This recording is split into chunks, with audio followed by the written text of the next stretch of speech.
নাজিৰাৰ মেজেংগাৰ নিবাসী মজিবুৰ ৰহমান আৰু জেছিৰা বেগমৰ দ্বিতীয় পুত্ৰ তথা গড়গাঁও মহাবিদ্যালয়ৰ ৰাজনীতি বিজ্ঞান বিভাগৰ চতুৰ্থ ষাণ্মাসিকৰ ছাত্ৰ উদীয়মান ফেশ্বন মডেল মকিবুৰ ৰহমানলৈ আগবঢ়োৱা হৈছে অসম গৌৰৱ ৰত্ন বঁটা 2023-24। ডিব্ৰুগড়ৰ ফেশ্বন মডেল ভাস্কৰ কাশ্যপৰ উদ্যোগত অনুষ্ঠিত মিষ্টাৰ এণ্ড মিছেছ মডেল প্ৰতিযোগিতাৰ সামৰণি অনুষ্ঠানত উত্তৰ পূৰ্বাঞ্চল ভিত্তিত মকিবুৰ ৰহমানক এই বঁটা প্ৰদান কৰে। উল্লেখ্য যে ইয়াৰ পূৰ্বেও মকিবুৰ ৰহমানে উত্তৰ পূৰ্বৰ বিভিন্ন স্থানত আয়োজিত মডেল প্ৰতিযোগিতাত অংশগ্ৰহণ কৰি উত্তৰ পূৰ্বাঞ্চল শ্ৰেষ্ঠ মডেল, আন্তঃৰাষ্ট্ৰীয় শ্ৰেষ্ঠ মডেল, সম্ভাৱনাশ্ৰী অগ্ৰগামী, কোৰিঅ'গ্ৰাফী অগ্ৰগামী বঁটা আৰু শেহতীয়াকৈ অসম গৌৰৱ ৰত্ন বঁটা 2023-24 লাভ কৰি নাজিৰা তথা শিৱসাগৰ জিলাৰ লগতে অসমলৈ গৌৰৱ কঢ়িয়াই আনিবলৈ সক্ষম হৈছে।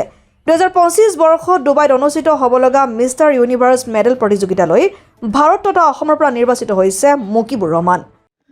নমস্কাৰ, পোনপ্ৰথমে আপোনালোকৰ সকলো চেনেললৈ মোৰ ফালৰ পৰা আন্তৰিক নমস্কাৰ তথা কৃতজ্ঞতা জ্ঞাপন জনাইছোঁ।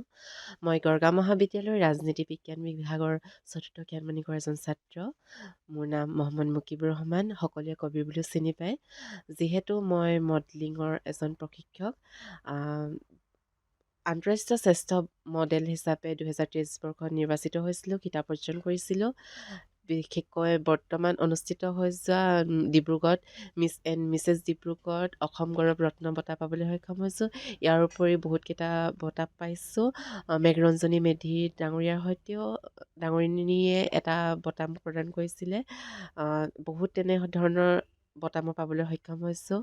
আৰু ডুবাইত অনুষ্ঠিত হ'বলৈ গৈছে মিষ্টাৰ এণ্ড মিছ ইউনিভাৰ্ছ, তাতো মই ছিলেকশ্যন হৈছোঁ। আশা কৰোঁ তালৈও যাওঁ, যাতে আপোনালোকৰ আশীৰ্বাদ কৰিব মোক। নাজিৰাৰ পৰা দিলীপ হাজৰিকাৰ ৰিপৰ্ট, অসম আদিত্য।